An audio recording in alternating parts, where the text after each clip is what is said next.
Earth is a water planet.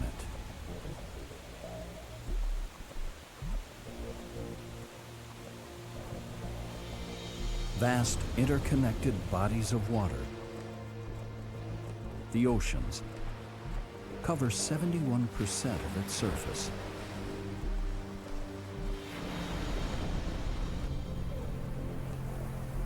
They moderate the global climate.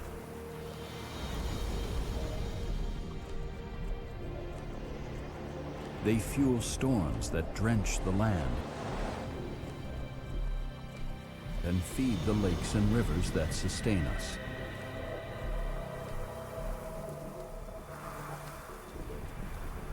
And now, scientists have detected whole oceans of water hidden in rocks deep inside the planet. How did our world come to be endowed with such a rich bounty? Is Earth the only oasis in space?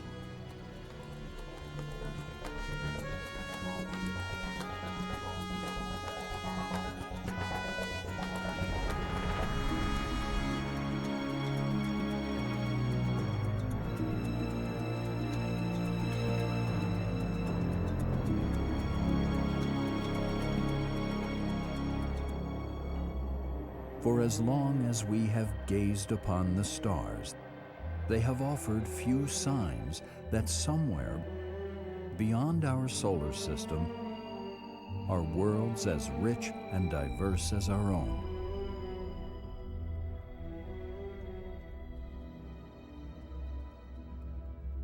Recently, astronomers have been discovering planets at a rapid clip.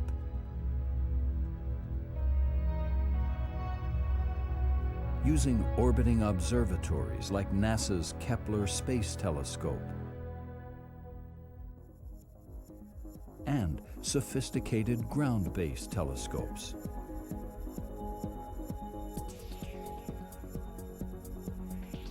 These alien worlds range from great gas giants many times the size of our Jupiter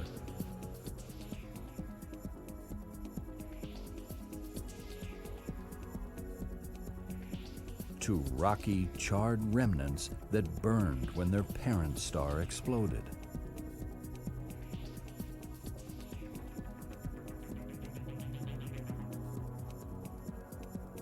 Some have wild elliptical orbits.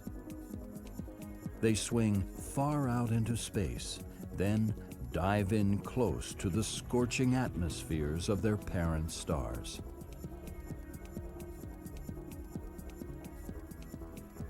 Amid these hostile realms, a few bear hints of water or ice. Ingredients needed to nurture life as we know it.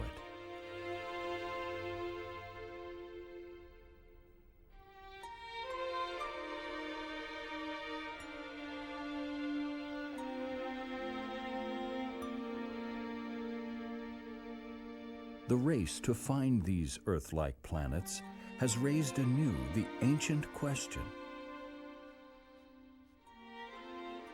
whether, out in the folds of our galaxy, planets like ours are abundant and life commonplace, or whether Earth is a rare Garden of Eden in a barren universe.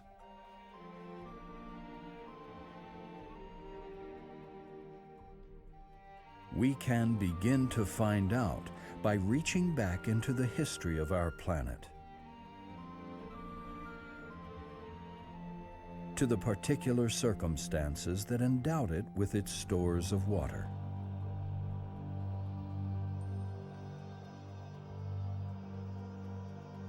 Beyond our solar system, even in the cold blackness of space, our universe is awash in atoms and molecules.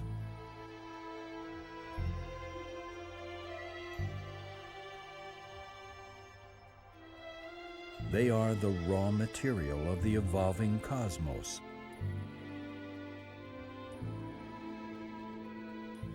the basic building blocks of stars and planets.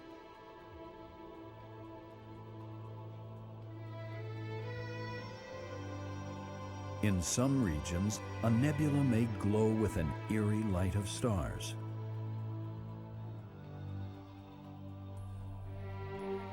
These are places where new stars and solar systems are being born.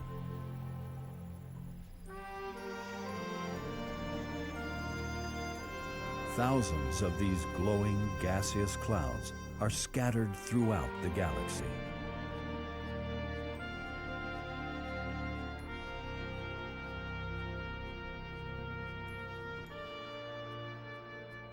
Within their frozen interiors, atoms combine into more complex molecules. Ammonia, methane, carbon monoxide, and water.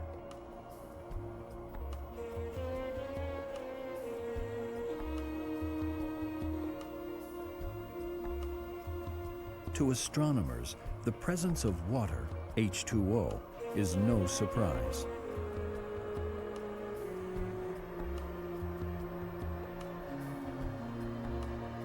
Oxygen, the fifth most abundant element in our universe, originates in stars that dominate many nebulae, known as red giants.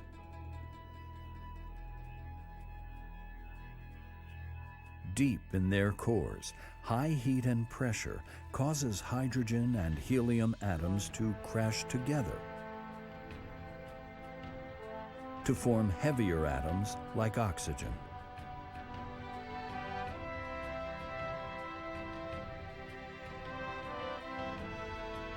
When these stars die, they kick oxygen and other elements out into the surrounding region.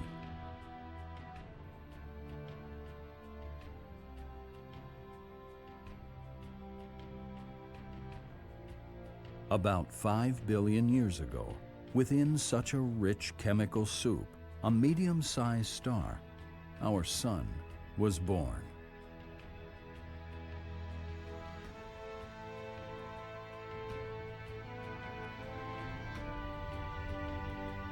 Within the swirl of gas and dust flowing into this newborn star, a solar system of planets, moons, asteroids, and comets gradually took shape.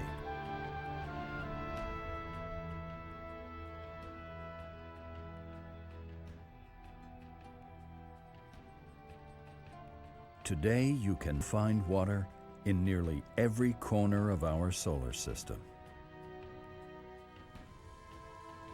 Pluto and its moon, Charon, are part of a class of small objects orbiting the outskirts of the solar system.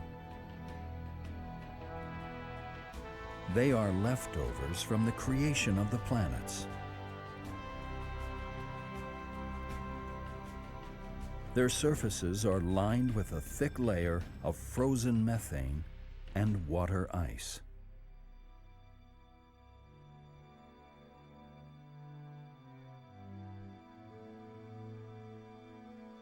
Further in, the blue planets, Neptune and Uranus, get their color not from water, but from methane clouds that lace their frigid atmospheres.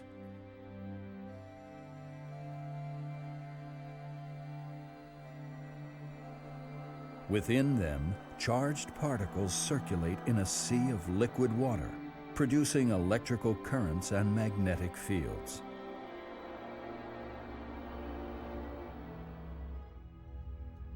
These oceans probably resemble battery acid more than water.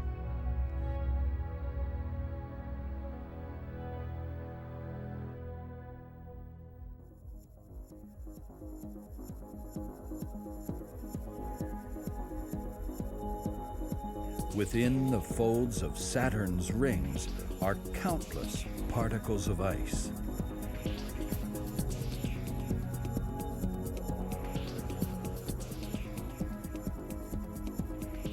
Hovering just above them is the moon Enceladus. with an icy surface that makes it one of the brightest objects in the entire solar system. The Cassini spacecraft detected a jet of water ice shooting out of its south pole. Scientists speculate that it's escaping from a liquid ocean beneath the surface.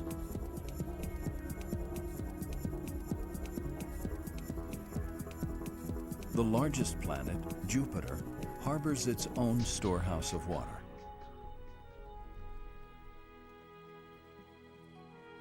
Though water exists in relatively small amounts in the giant planet's atmosphere, it helps fuel storms like the swirling Great Red Spot.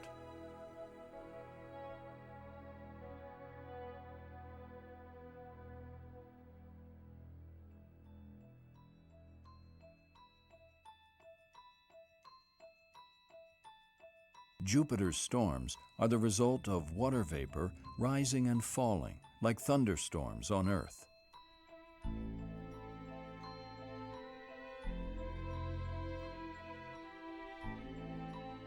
Beyond Jupiter's roiling atmosphere,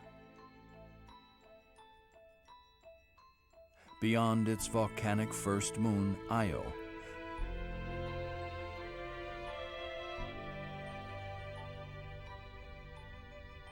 lies a water world, Jupiter's moon, Europa. Its bright, smooth surface is crisscrossed by channels and grooves that are thought to have been carved out by shifts in an ocean of liquid water or slushy ice that lies below. The moon likely has an inner heat source, friction from the tugging of Jupiter's gravity on its rocky core. If life forms inhabit this inner European sea, they are surely very primitive.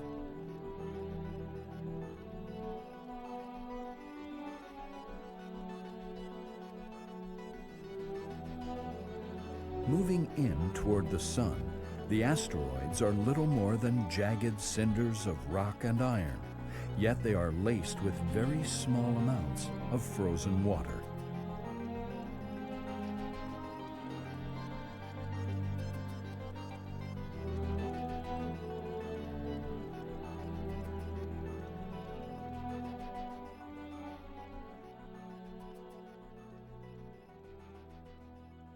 Even on the hot planet Mercury, you can find ice tucked into polar craters that shield it from the sun.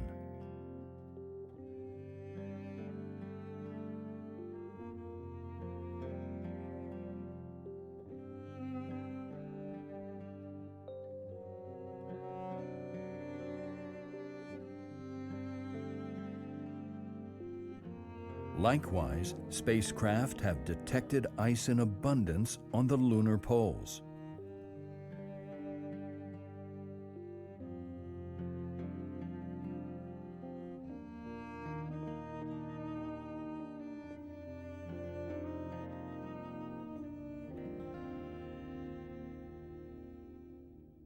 Rocks brought back by the Apollo astronauts contain evidence that the interior of the moon may well be laden with water.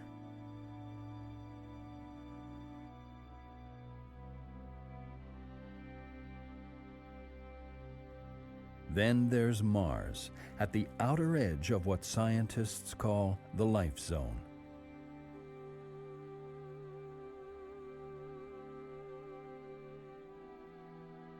Enough solar heat reaches Mars for liquid water to flow.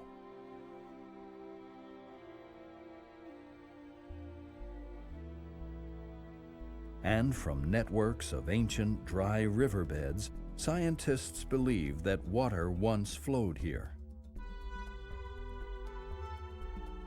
And yet, today, Mars is cold and dry.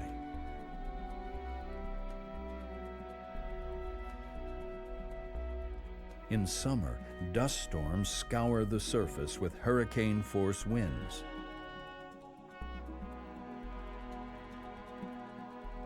In winter, frozen carbon dioxide frosts the landscape. If there's any water left on Mars, it's most likely been absorbed by rocks below the surface.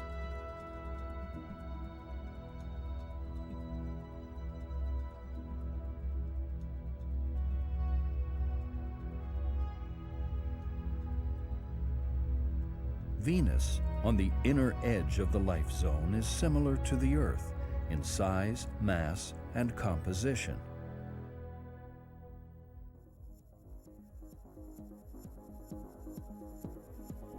Yet its thick clouds shroud an awful reality.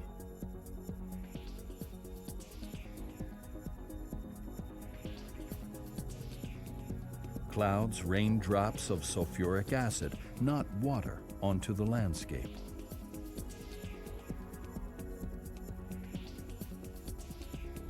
The clouds pass some sunlight, but the thick carbon dioxide atmosphere prevents most of the heat from escaping back into space.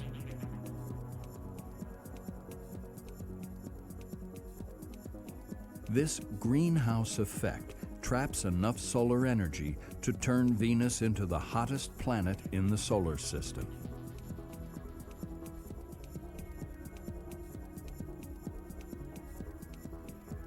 What water there is can't last.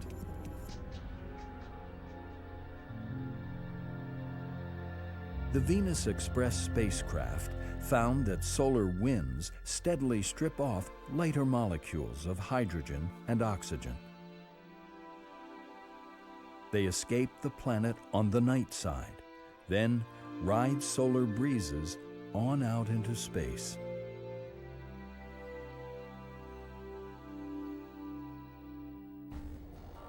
Mars may suffer a similar fate.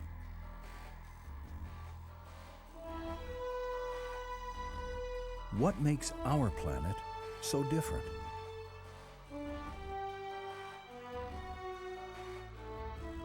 For one thing, Earth is enveloped in a magnetic field generated deep in its core.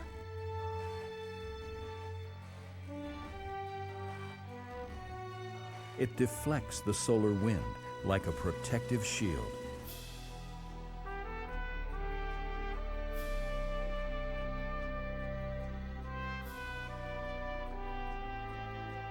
Unlike Venus, water, inherited from the ancient nebula, has been able to flow on this small, rocky world since its early days.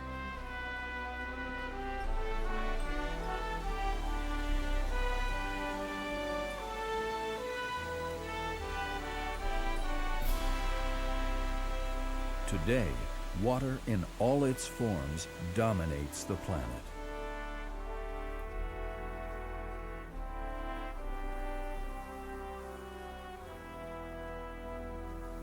It is tied up in ice caps at the poles where it grows and shrinks with the seasons.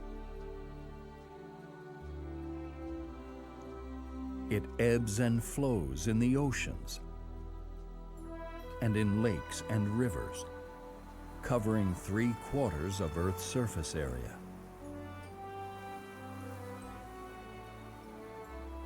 And it floats in the atmosphere in clouds of water vapor.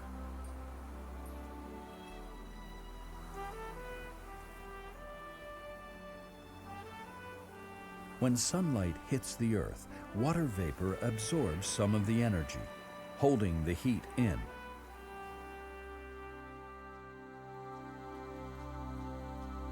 Another crucial ingredient in our atmosphere acts as a thermostat, a control knob to keep the climate from overheating or freezing over. The trace gas carbon dioxide absorbs enough energy to prop up global temperatures and allow water to remain in the atmosphere.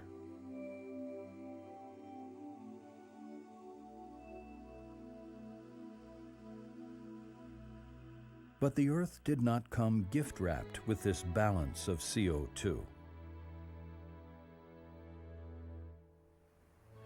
In its early days, the Earth was pocked with volcanoes that released huge volumes of CO2 and other chemicals into the air.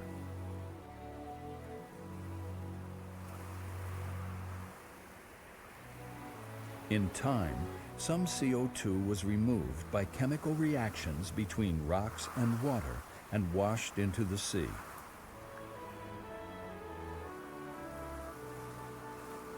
That allowed another crucial factor to come into play.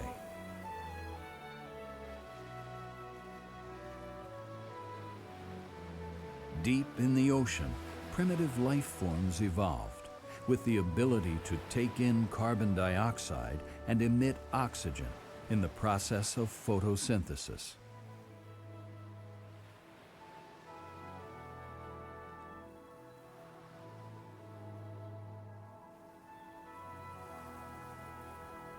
So it's not enough for a planet just to have water.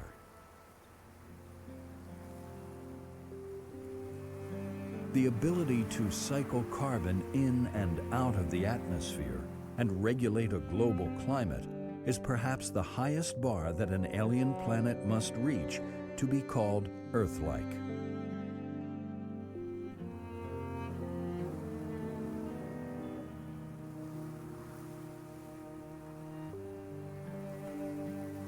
Over the millennia, we have learned how to explore our water world.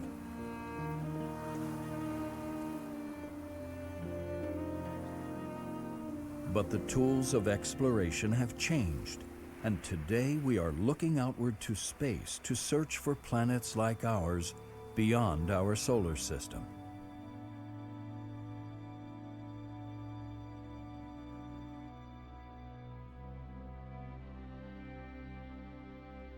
Are there other water worlds like our own?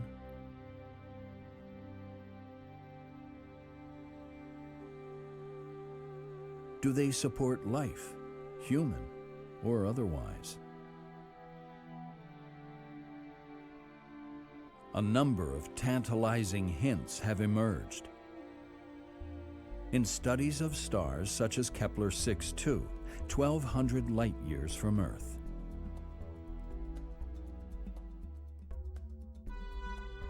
Using the Kepler Space Telescope, scientists recently detected 2 planets orbiting this star that are only slightly larger than Earth.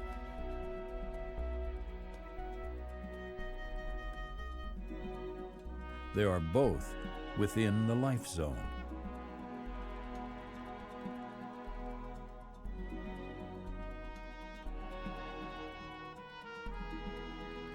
Do these worlds resemble Earth with its magnetic field, its climate, and its vast stores of water? Or have they gone the way of Venus, Earth's sister planet, with its dense hothouse atmosphere and barren landscapes?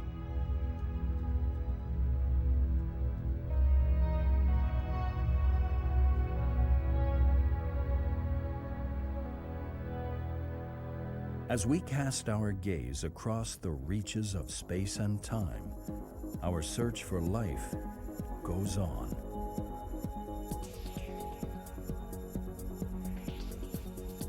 We watch for the unique signatures of a world like ours, as we scan the galaxy for another oasis in space.